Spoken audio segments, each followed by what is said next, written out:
I was just thinking, when you first asked me about doing this talk, I'm pretty certain that the general election hadn't been called at that particular point. And so we were sort of debating, do we continue with this? Because a lot of people's attention clearly is going to be on not Jerusalem, which is thousands of miles away, and it probably isn't anyway, but even more so at this time, people are probably thinking, well, who's going to be the next Prime Minister of this country? And it's of course interesting to think about that. This talk isn't going to be about the politics of this country. We are going to consider Jerusalem, but I just thought I'd show you a couple of verses from the Bible just in the context of an election coming up tomorrow. And here's a couple of verses that I think are worth us thinking about over the next few days. And the first one is taken from the prophet Daniel. So it's a book in the Old Testament, and in Daniel chapter 4, verse 17, very simple words that, we can understand. It says, the Most High, which is talking about God, rules over the kingdoms of the world. And by the way, that includes Britain, because we are a kingdom in this world, are we not? And he gives them to anyone he chooses. So in other words, it's God who puts in place the people who rule the countries of this world. And that's quite a remarkable thing for the Bible to say is happening, but God does do that. That's what we believe. And in fact, it's not only the Old Testament that says that. Have a quick look at this. This is in Romans chapter 13, and it's verse 1. It's taken from a more modern translation, this one, but even in older versions, it says the same thing. It says, everyone must submit to governing authorities, for all authority comes from God, and those in positions of authority have been placed there by God. Now, that is quite interesting, because if you stop and think about it, if that's true, it means all the world leaders that we see have, for some reason, good or evil, been put there for some purpose by God, including people that we might wonder how on earth that did happen. We have to sort of pinch ourselves slightly, don't we, at the moment, with what Mr. Trump's doing. But all of these things are building up for the conclusion of God's plan and purpose in this earth. So that's all I'm going to say about the election. Go and have maybe a look at those verses at some time. Are we going to get these slides? We can get these slides out, can't we? And if anybody's interested. So, but tonight we're going to look at Jerusalem. That's the main focus of this evening. I think it's fair to say there is no other city on earth quite like Jerusalem, is there? When you think about it, the major three faiths on planet Earth all have a stake in this city. To the Jewish people, it is absolutely central to their own religion. It's where the temple of Solomon was built. It's their capital city, but from a religious point of view, it's right there in the very center of their faith, where they went to worship and where they still go to worship at the Wailing Wall. It's the very central part of their own religion. And of course, from a Christianity point of view, Jerusalem's also really special and significant, because that is where the Lord Jesus Christ was crucified, for one. It's exactly where the very first Christian church was established. It was right there in Jerusalem. Christianity began in Jerusalem. So Jerusalem's also a very special place for many, many Christians. And of course, not only that, but we've also got the Muslims as well. It's their third most holy place. It is apparently where Muhammad went off to heaven on a horse, and he went up to heaven on a horse from Jerusalem. So they also are very interested from a religious point of view in Jerusalem. Now you tell me another city where that happens, where all the world's religions have got something to say about this particular city on earth. And in fact, here is a map, of Jerusalem. It looks a bit messy, but effectively that is the whole of the city of Jerusalem there, at least the old city of Jerusalem. And, well, you can see, I don't know whether you can see actually, but it's split into quarters. They're called quarters. So you've got here the Christian quarter. This orange bit here is the Muslim quarter. This bit here is the Jewish quarter. This bit here is called the Armenian quarter. And the United Nations looks at that quarter as being Palestinian. They see a link between the Armenian quarter and the Palestinians. But which other capital city is split up like that? It's quite amazing, isn't it, really, that all of them have got their own quarter. They've all got something to say.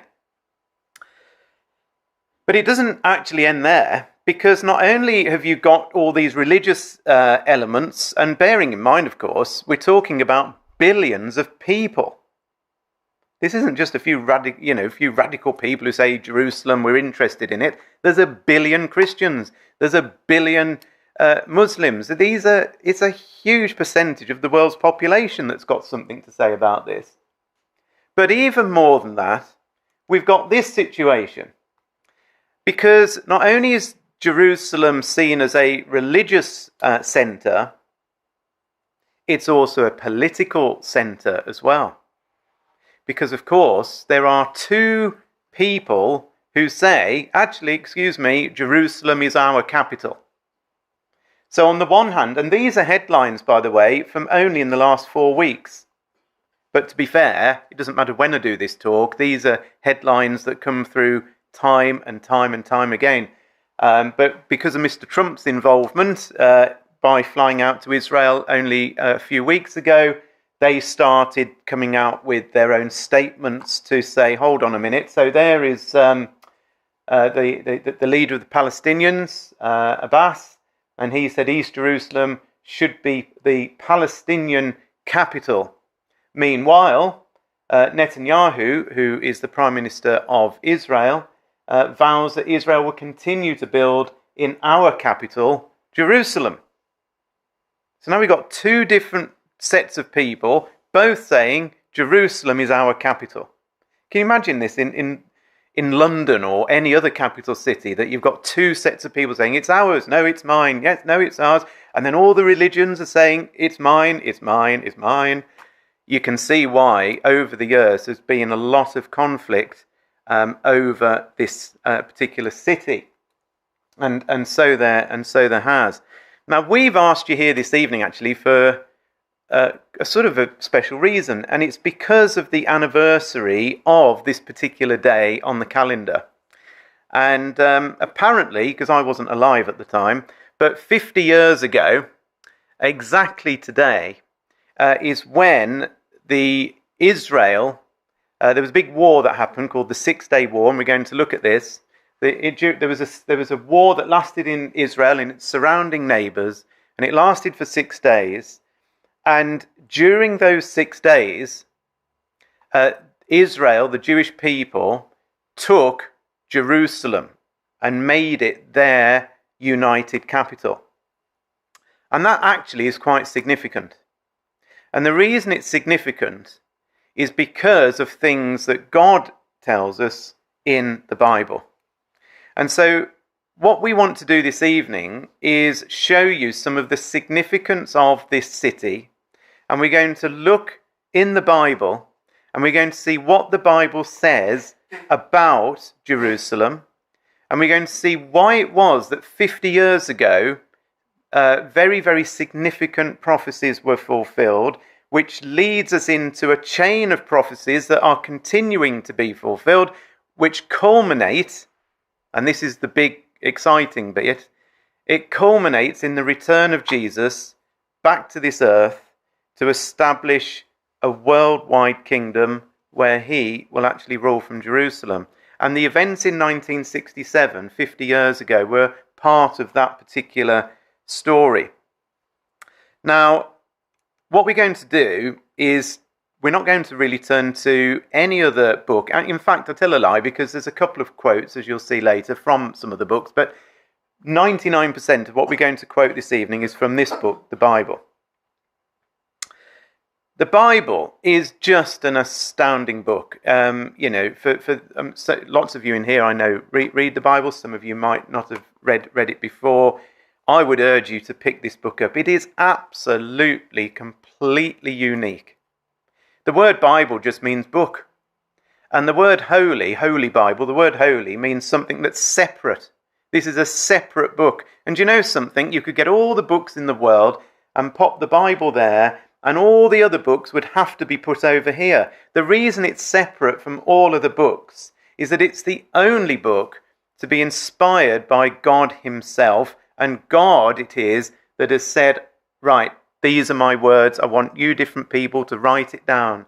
It was written over such a long period of time, at least 1,500 years, by around 40 different people, and yet, I mean, how do you write a book over 1,500 years with all different people speaking different languages? Some of them, some kings, some shepherds, some clearly didn't know the other person that had written a book that was very similar, and all of it's pulled together, and it all makes sense. There's no editing of the Bible. There isn't revision 1, revision 2, revision 3, revision 5028.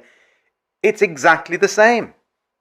And yeah, it's translated into English and translated into German and all the rest of it, but actually when all is said and done, we are all reading the same words.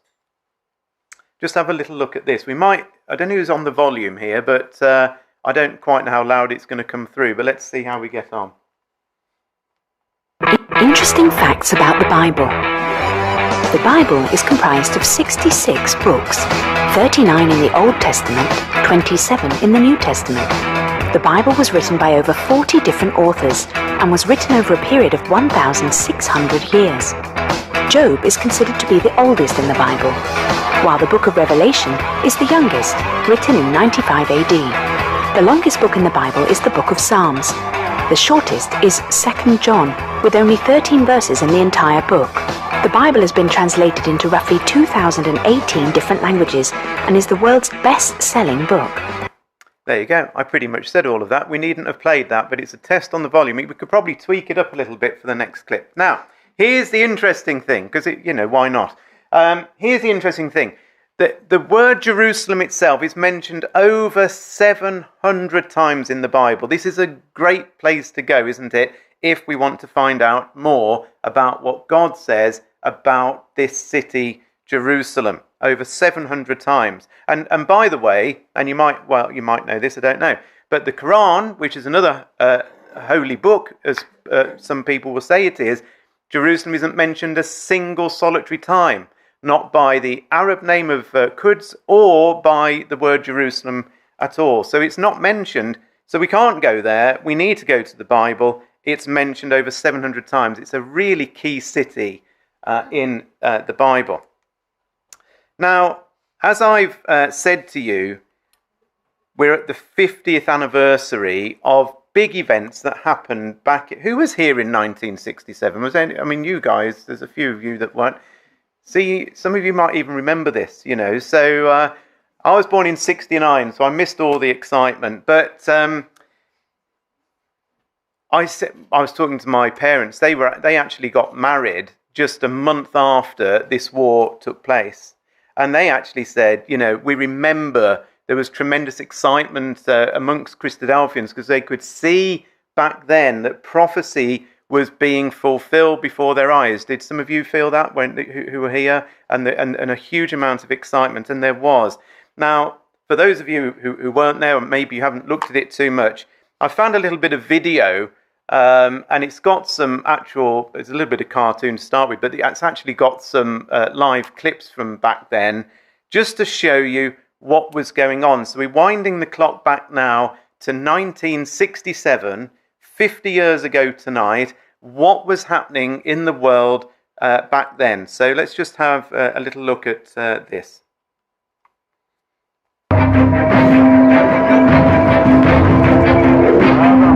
On the 15th of May 1967, on Israel's Independence Day, a 3-week period began, which was one of the most tense and fearful periods in Israel's history.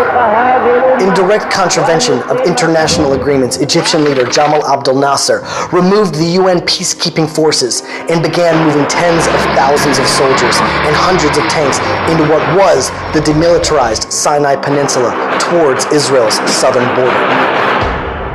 Egypt also blockaded the Straits of Tiran, an open international waterway which was essentially a declaration of war.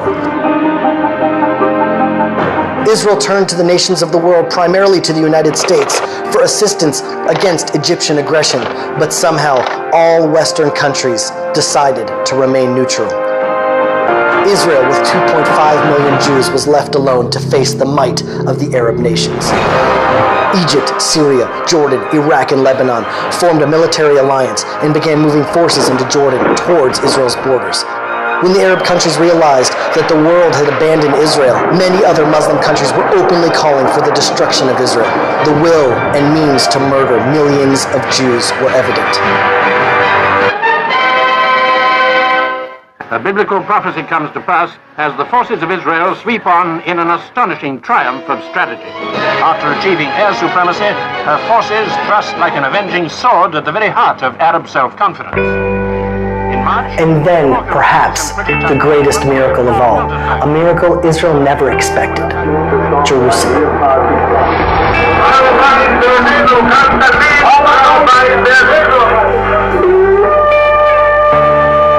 Again, it seemed as though it was a divine appointment in time. Jerusalem was to be restored to the Jewish people after 2,000 years.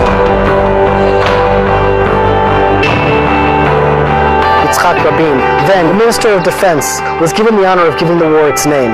He chose the Six-Day War, recalling the 6 days of creation, as Israel too was created with the liberation of Jerusalem. So these are amazing things. So in 1948, Israel was created, and we'll look a bit more at that in a minute. But in 1948, Israel did not have all of Jerusalem. It only had a small part of it, and it only had roughly half the land that they now have. And what that little news clip was saying was there was this tension that built up from 1948 up to 1967. And in 1967, Israel was sat there and there were all these noises about war, as you just saw, and Israel launched a preemptive attack upon Egypt, and suddenly all the other Arab nations joined in. There was this mighty war that only lasted for 6 days. And during those 6 days, and in fact on this very day, 50 years ago, they took the whole city of Jerusalem. And you might say to me, well, so what? You know, it's a long way off. I live in the UK. This is 50 years ago. Do I really care? Well, I don't know whether you noticed in that clip, it came up saying something like the British News Organisation or something like that. And this is like the BBC News back then, and this is exactly word for word what the reporter said. He said, a biblical prophecy comes to pass as the forces of Israel sweep on in an astonishing triumph of strategy. Well. You're watching your news back then, and the BBC reporter says a biblical prophecy comes to pass as the forces of Israel sweep on in an astonishing triumph of strategy. What is he referring to? Why did he say a prophecy, a biblical prophecy, comes to pass? This isn't, you might be a Christian person, I don't know. But that's exactly what he said on the newsreel from back then. And we're going to look at what the prophecy is that I think he was referring to. And we're going to go all the way back to AD 33, give or take. And we're going to join the Lord Jesus Christ right next to Jerusalem. And we're going to go back in time, and we're going to pretend that we're standing with him and his disciples. And there he is, and there's his disciples. And I tell you where he is right there. He is stood on the Mount of Olives.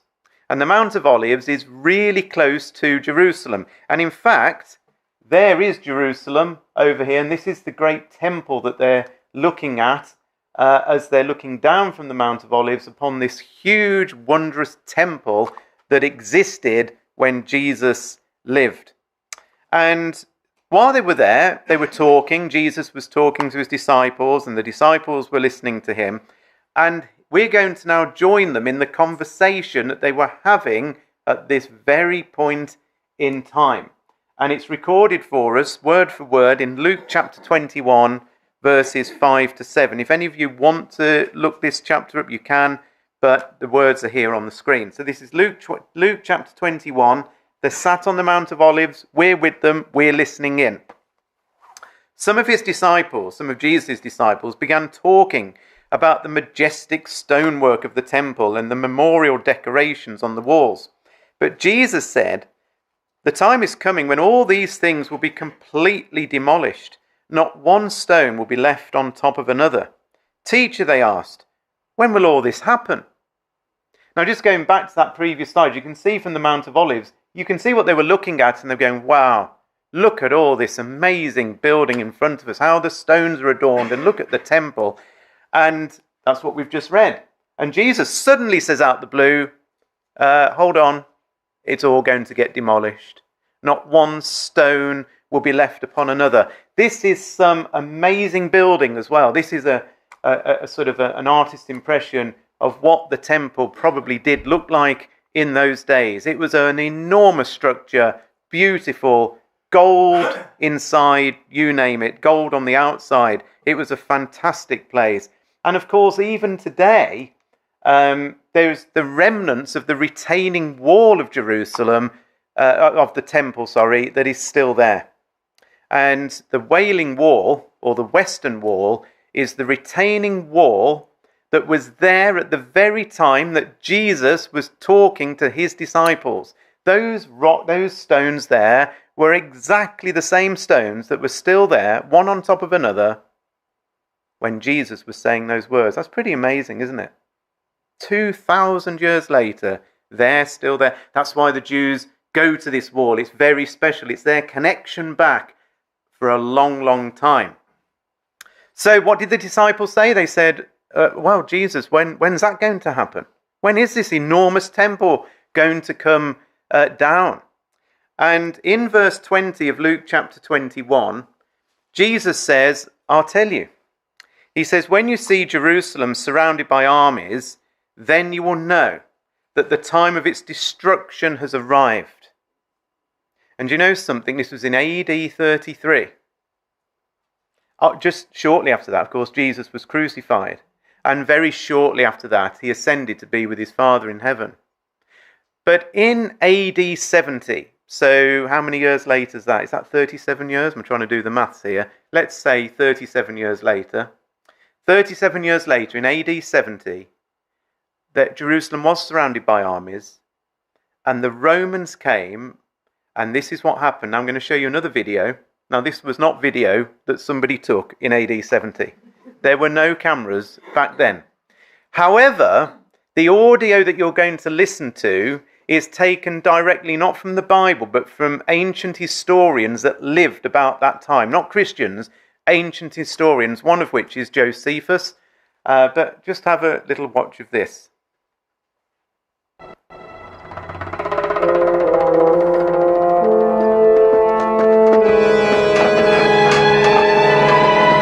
After a 4-month siege, Rome's legions finally broke through the first wall of the city. The zealots rushed to meet them and fought with tremendous bravery. But they could not prevent the Romans from fighting their way to the heart of the city, the temple. The Romans proceeded as far as the Holy House itself. Then one of them set fire to it. Now the Jews suffered nothing to restrain their force, nor tried to save their lives, since their holy house was perishing.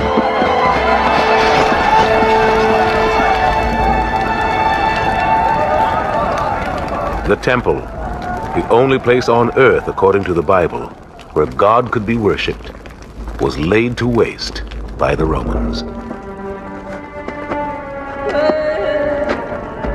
As for a great part of the people, They were weak and without arms, and had their throats cut wherever they were caught. In the temple around the altar lay dead bodies heaped one upon another, and at the steps going up to it ran a great quantity of their blood. In the history of the world, no nation has ever suffered such a calamity. The destruction of the temple in the year 70 was the greatest catastrophe and trauma to happen to the Jewish people, I would argue, until our own time in the Holocaust. So that's quite amazing, isn't it? Because there was Jesus in AD 33 saying this great temple that you see is going to get completely demolished. And roughly 40 years after that, and you can, this, you know, the historians will tell you this, Encyclopedia Britannica will tell you this, it all did get demolished. The whole lot of it got demolished. And so let's carry on in Luke 21. We're just staying with this script now. We're staying with this conversation that Jesus is having with his disciples, because all of it is hugely significant. So here we're back in Luke 21. We're in verse 24. We're still in the same chapter, in the same discourse at the same time. Jesus continues to say that they shall fall by the edge of the sword and shall be led away captive into all nations. So we just stop there just for a minute. Somebody tell me, who is the they, do you think, that are going to fall by the edge of the sword and be led away captive? Which people is it talking about? The Jews, exactly. So Jesus is saying they, the Jews, not only is the temple going to be demolished, but they, the Jews, are going to fall by the edge of the sword. Did you see what was happening there? That the throats cut, thousands, tens of thousands were killed in Jerusalem. And that clearly happened. And there was this great war that the Jews had no chance of winning, because Rome came against them and set fire to the place and, as we've just said, destroyed it. But what Jesus then says is that the Jews will be led away captive into all nations. In other words, Israel as a nation that existed at AD 70 is going to come to an end. If somebody comes into this country and takes us all off captive into different nations, there's not a lot left of the UK. And that's exactly what happened with Israel. The Roman armies came in and, did lead them captive into all nations. And I'm going to show you a chart here. This is from a book from Martin Gilbert. Martin Gilbert's an interesting fella. I don't know if he's a Christian either, but he's plotted over time the history of the Jews. And this is one particular map. It's going back a few years now. It's back in 1991. But can you see all those nations? And next to each nation, there's a number. And that was the number back then in 1991 of the number of Jews that are living in that nation. Now that is quite amazing when you consider that they're a very tiny people. There are not 1 billion Jews. In fact, there's somewhere in the region of 15 million Jews in the world. That's it. It's a tiny number of people. But look at how they're spread into all nations.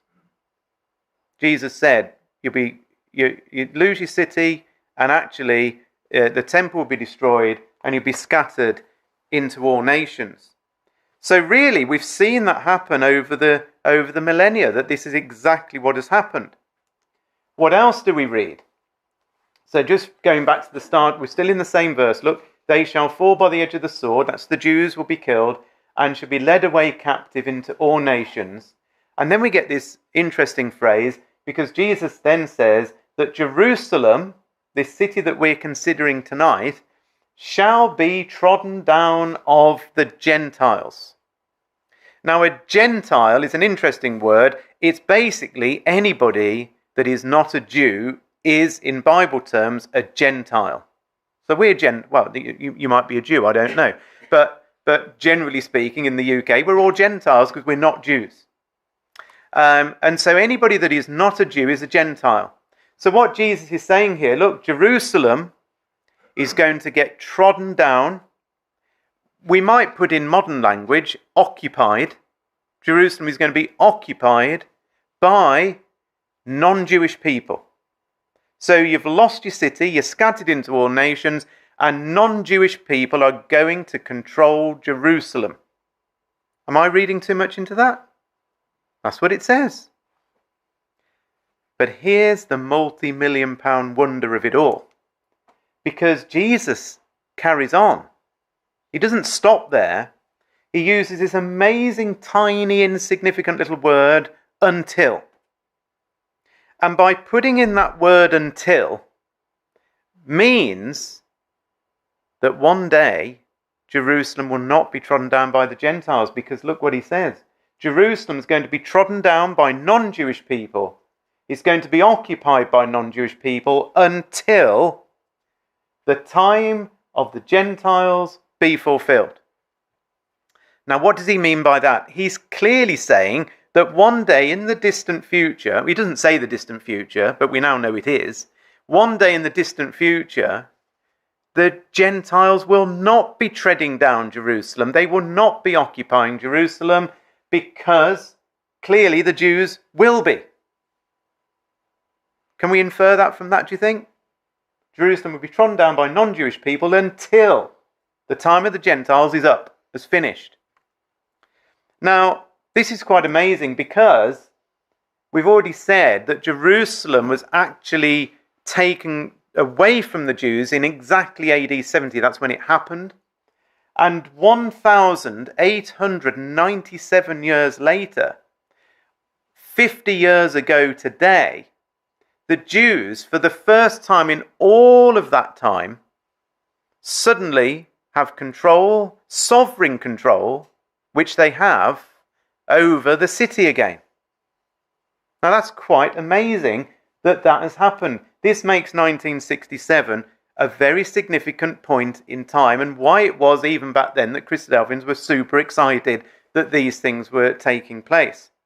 Now you might say, well, we're looking here at Luke 21, but if it's such a big deal, surely there'd be lots of other places in the Bible that talk about the Jews coming back to the land again. Well, you would be right, and there are. And in the Old Testament, there are lots and lots and lots of passages that talk about the Jews being scattered and the Jews being regathered in the last days. So here's a few of them.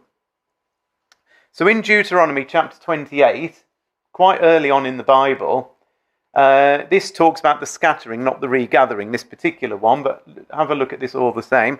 The Lord shall scatter you, Jewish people, among all people, from the one end of the earth even to the other. And there you're going to serve other gods that neither you or your fathers have known, even wood and stone. And among these nations you'll find no ease, neither thy sole of thy foot will have rest, but the Lord shall give you there a trembling heart and failing of eyes and sorrow of mind. And you've only got to look to see how the Jews have got on in countries around this world over the last 2,000 years. And do you think they've had a great time? No. They've been severely persecuted wherever they have gone.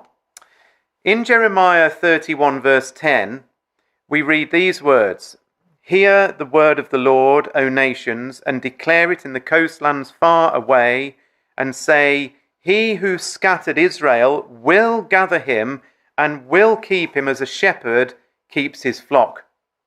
So yes, says God, I've scattered you, but I'm going to gather you again. But where's he going to gather them? Well, look at this one. Ezekiel chapter 11, verse 17.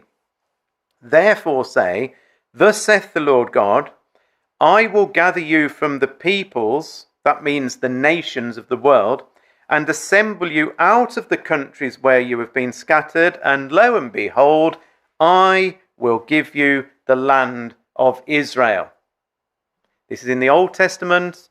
God says, I'm going to scatter you, I'm going to regather you back to the land of Israel. In Ezekiel chapter 20, verse 34, "I will bring you out from the people, and I will gather you out of the countries wherein you are scattered, with a mighty hand, and with a stretched out arm, and with fury poured out."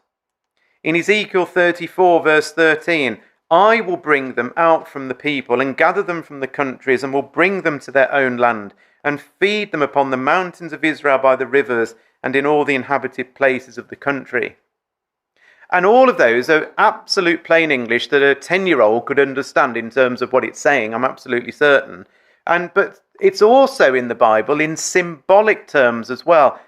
We might need to turn the sound up on this particular one because the audio is a little bit quiet.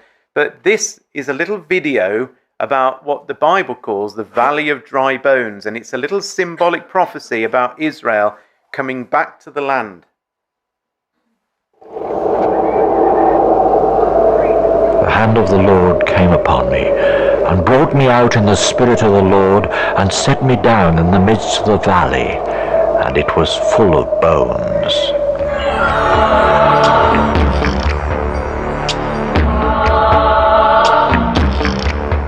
Then he said to me, Son of man, these bones are the whole house of Israel. And he said to me, Prophesy to these bones, and say to them, I will put sinews on you and bring flesh upon you, cover you with skin and put breath in you, and you shall live. Then you shall know that I am the Lord. So I prophesied as he commanded me, and breath came into them, and they lived and stood upon their feet, an exceedingly great army. Thus saith the Lord, Behold, O my people, I will place you in your own land, and then you shall know that I, the Lord, have spoken it and performed it. Look, the Bible is super clear that the Jews were going to be scattered and brought back to the land. And you might say, well, if that's the case, surely every person who's been reading the Bible over all these years would have been saying, hold on, God's going to bring Israel back to the land. It's clear, it says it, but was anybody saying it before 1948? And you know what? Some people who read their Bibles most definitely did. Here's one person who did.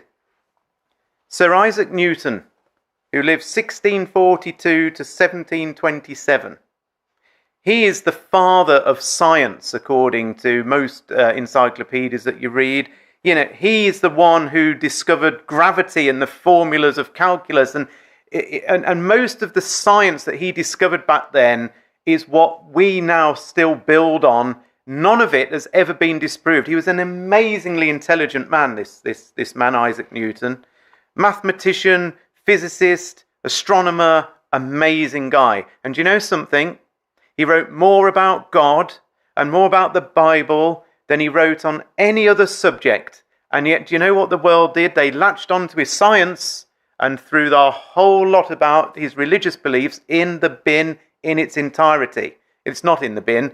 Much of it is in Jerusalem, of all places. And this man looked at the stars and studied the way that they moved and came to the conclusion that this is his words. This most beautiful system of the sun, planets and comets could only proceed from the counsel and dominion of an intelligent and powerful being. This being governs all things. He was an atheist to start with, but ended up totally and utterly convinced that there must be an intelligent being. But on more than that, Isaac Newton wrote pages and pages about prophecy. And one of the books he wrote was Observations and Prophecies from Daniel and the Apocalypse. And in there, Isaac Newton wrote, it may perhaps come forth not from the Jews themselves, but from some other kingdom friendly to them, and precede their return from captivity and give occasion to it. In other words, I think there could be a friendly country that helps the Jews come back to their land. Lo and behold, we were that friendly country, believe it or not. That's another subject. The return from captivity, he writes, and the coming of the Messiah and his kingdom are described in Daniel, Revelation, Acts, Matthew, Joel, and so he goes on.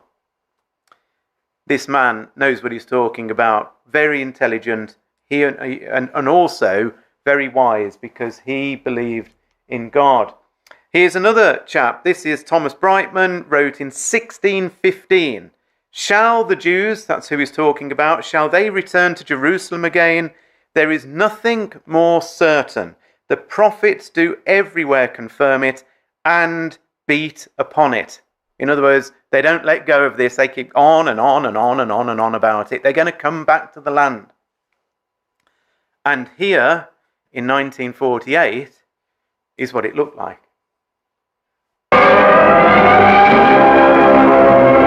October 1947. 2 shiploads of Jewish refugees from Europe attempt to land in Palestine, only to be turned away by the British and shipped to internment on Cyprus. The British mandate in Palestine was about to end, however, and the United Nations was debating the partition of Palestine between the Jews and the Arabs as a solution to the turmoil in that country. In May of 1948, a new Jewish state, Israel, was born in a bath of blood. Jewish troops routed Arab forces from the city of Haifa in the first of a series of battles that were to reverberate through the years.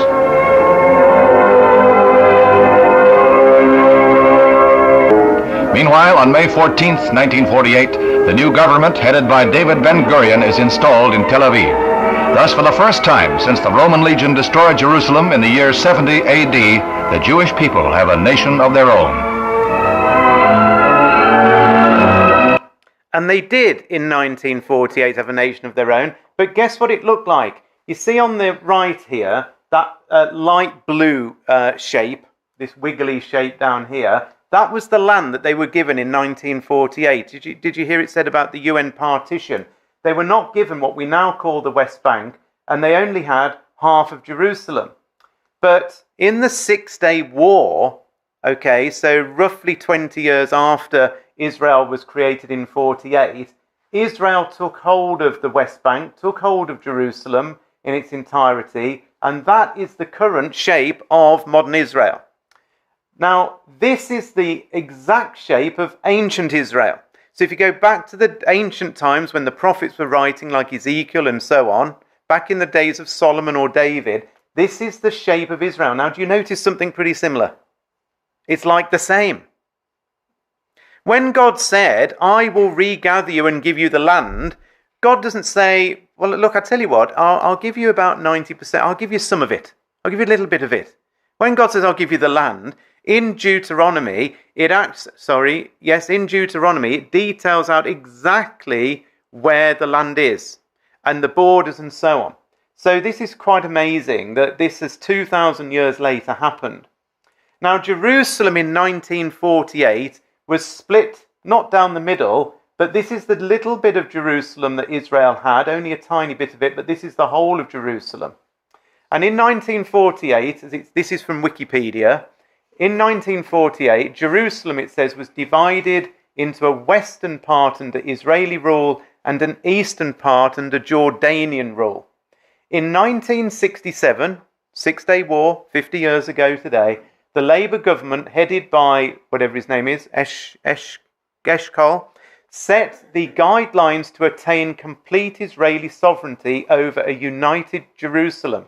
And on June the 28th, 1967, the Knesset amended the law of 1950, which proclaimed Jerusalem as Israel's capital to reflect the newly defined municipal boundaries. Therefore, for the first time, Israeli law extended to cover all parts of Jerusalem. So really, the big significant date isn't actually today. It's in about a week or two's time. It's on the 28th of June. And this is the day when Israel signed into law that we now have sovereign control of the city. That's pretty amazing. But here we are 50 years later, and you might scratch your head and think, well, where does this... What? What's going on? Jesus said they were going to come back. What does he say next? I think that's a good question, isn't it? Because we're 50 years on. Let's go back. Let's join them on this Mount of Olives. Does Jesus say anything else? Do you know what his next words are? Here they are. Very next words. And this has to be after 1967, by the way, because he's just said that the Jews are going to have control of Jerusalem again. That happened in 67. And then he continues exactly like this. And there'll be signs in the sun and in the moon and in the stars. And upon the earth, distress of nations with perplexity, the sea and the waves roaring, men's hearts failing them for fear, for looking after those things which are coming on the earth, and the powers of heaven shall be shaken. Does that ring any sort of bell with anybody in the room?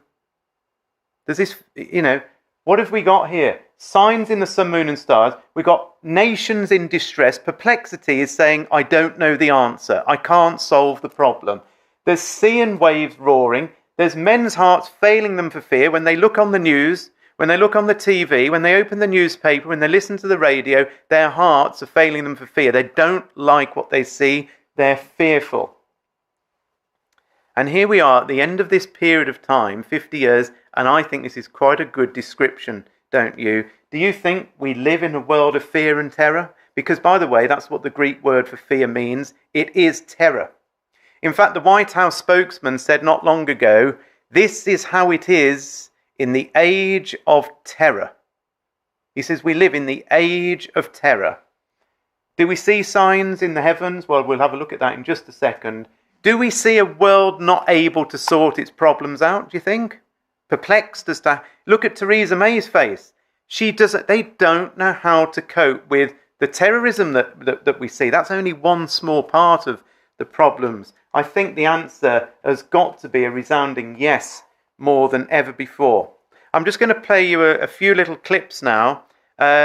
These events that you're about to see all happened in March this year. I could spend all night showing you astounding things, but let's just think about the signs in the sun, moon and stars and in the heavens.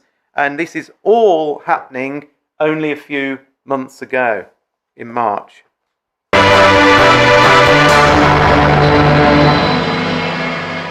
Tonight, across central Texas, many are asking, did you see it? That fire in the sky that some say caused a sonic boom.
We could show you amazing things happening in the heavens, on earth, in terms of signs. But there's just a few things. That's all in just a few weeks and just a few months ago. What about the fear on earth? Well, here's a clip taken from a review by CNN of 2015, and this is their little summary of what the world is going through at the moment. Breaking news, masked men opened fire at the offices of a controversial newspaper in Paris. Two armed men entered the building and began opening fire. There's been a hostage taking at a kosher deli. Meanwhile, those two brothers suspected of the attack are holed up and cornered. Terrorists who traumatized this region for 3 days are dead, but not before leaving 17 innocent lives ended. Major new offensive launched by ISIS. The U.S.-led coalition is striking back. Are we winning right now? We're still building the forces. I'm confident we will win. The Russian passenger plane with 224 people on board crashes in Egypt. ISIS claimed it had brought down the plane. Vladimir Putin is vowing to take revenge. Devastating earthquake in Nepal. This is the race against time. Brick by brick, the desperate dig to find survivors. A growing crisis overseas. Migrants trying to escape their war-torn homelands attempting to get to Europe. President Obama is strongly defending that controversial deal to halt Iran's nuclear program. It is a good deal. You guys have been bamboozled, and the American people are going to pay for that. Bamboozled, outmaneuvered, outnegotiated. Were you fleeced? There's a lot of politics going on there. Breaking news. This comes out of France, where a German-winged passenger plane has crashed. Disturbing new detail, the co-pilot intentionally crashed the plane into the mountains. The terror group ISIS claims responsibility for unprecedented attacks in Paris in 6 separate but coordinated bombings and shootings. The scene of the worst carnage at the Vatican Theater. Witnesses say they saw these shooters arrive inside and begin firing indiscriminately. An international manhunt is now underway. Police carried out a deadly raid. The suspected ringleader is in fact dead. The soul of the city is intact. They have heavy hearts that they are not going to succumb to fear. It seems another week, another tragic mass shooting. 9 people killed in an unthinkable crime in Charleston, South Carolina. What does it say about us that in 2015 somebody walks into a church and then shoots them one by one? It's an unbelievable situation that we're in, and of course it's getting ever, ever closer to home. Jesus said to be a time of fear in this world. We are in it, I think, as we speak. He also said that we would see the sea and the waves roaring, and most certainly in the last few years we have.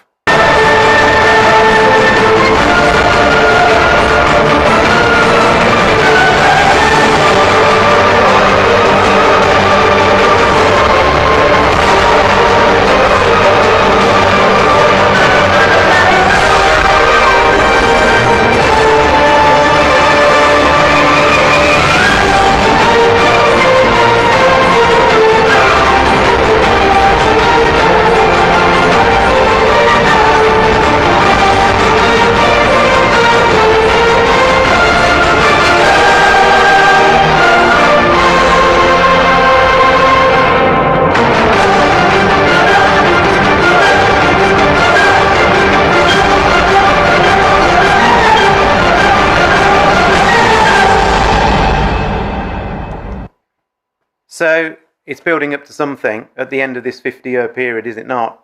That's what Jesus said. This is what you're going to see. But he doesn't end there. The next verse says, and then the people who see these things happening, they shall see the Son of Man, Jesus himself, coming in a cloud with power and great glory. Wow. All of these things are going to culminate in the return of Jesus. When these things begin to come to pass, look up and lift up your heads, for your redemption draws near. When it says that Jesus is going to come in the clouds of heaven with power and great glory, believe me when it says that, because that's exactly what's going to happen. We will see Jesus coming in the clouds of heaven with power and great glory. And guess where he's coming back to? We're told in Zechariah 14 verse 2 that he's going to come back to Jerusalem and sort the whole thing out. Because one of the things that's going to happen at the very end, this tribulation and time of fear is going to escalate and continue to grow to the point when, this is what we read. Have I got just 2 minutes? I'm nearly there. Keep going. I'm nearly there. Are you okay just for 2 minutes? You can't take the end now. I can't now, can I? We're building up to the... I've just noticed the time, so I do apologize. I've just got a few minutes. So here we are in Zechariah 14 verse 2. I will gather all nations against Jerusalem to battle. Never has there been a time in any of history where all nations are being gathered against Jerusalem to battle. It will come. The city will be taken, the houses rifled, the women ravished. Half the city will go forth into captivity, and the residue of the people shall not be cut off from the city. So there's a great conflagration coming soon over Jerusalem. And it's going to look a very horrific situation where Jerusalem, just like back in AD 70, is going to come under a terrible war. But in Zechariah 14, it continues to say that his feet, and you'll have to check this out, but these are the feet of the Lord Jesus Christ, his feet will stand in that day upon the Mount of Olives, the very place where Jesus told the prophecy that we've been looking at tonight. He comes back to the very mountain when he said all these things, and his feet will stand in that day upon the Mount of Olives. And so he's literally going to descend from heaven, because that's where he is at the minute. He's coming back right here. And it goes on and says in the same chapter, and this was the last verse that Ian read for us, he read that the Lord shall be king over all the earth, and in that day there shall be one Lord, and his name one. There shall be no more utter destruction, but Jerusalem shall be safely inhabited. Well, well, well. Jerusalem, you know, means the city of peace. And throughout all of its long history, it's never been a city of peace. It's always been in conflict and always been at war. And there'll be a final, great, enormous war at the end of this time of trouble that we're in right now, when God himself says to his son, "Son, I want you to go back to the world, and I want you to go back to the Mount of Olives where you gave that prophecy that concluded everything, and I want you to go and sort it out. And I want you to take over the world, and I want you to set up a righteous government, and I want all things to be sorted out, and Jerusalem finally will become the city that it was always supposed to be, which was a city of peace." And the last slide really, and I've sort of made this up, as you can see, but it actually says that Jerusalem will be raised up like a mountain. There'll be a huge earthquake, it says. We read about it. And it says Jerusalem will get raised up, and a great beautiful temple will get built on top of this mountain. And it says that people will go flowing to it when Jesus gets back. And this is what the Bible actually says, better than I can say. This is Isaiah chapter 2. "In the last days, the mountain of the Lord's house will be the highest of all, the most important place on earth." This is where Jerusalem, the mountain, when it talks about the Lord's house, that's the temple that was always in Jerusalem. So it will be the highest of all, the most important place on earth. It will be raised above the other hills, and people from all over the world will stream there to worship. People from many nations will say, "Come, let's go to the mountain of the Lord, to the house of Jacob's God, and he will teach us of his ways, and we will walk in his paths. For the Lord's teaching will go out from Zion, his word will go out from Jerusalem. The Lord will mediate between nations and will settle international disputes. They will hammer their swords into plowshares and their spears into pruning hooks. Nation will no longer fight against nation, nor train for war anymore." Here's the key points that I think we've covered tonight. Jerusalem is now in the hands of the Jews, and they have sovereign control over it, and that is a sign that we're right at the end of it all. Jesus said we would live in an age of fear and distress just before he gets back, and that is where we are. Jerusalem will become the centre of worldwide conflict. That's the next thing on the agenda. And at some point soon, Jesus will return to intervene and set up a worldwide righteous government. So the future of Jerusalem will be a city of peace. And you might well ask the question, well, what's my involvement in all of this? How do I become part of this new government, this new wonderful kingdom that's going to be set up on this earth? I'm not covering that. There will be talks here that tell you exactly how you can play a part in that. Jerusalem, coming soon, it's going to be a city of trouble like we've never seen before, but it will conclude and it will become a city of peace when Jesus himself comes back and establishes God's kingdom. Sorry I've gone a few minutes over, but thank you for listening.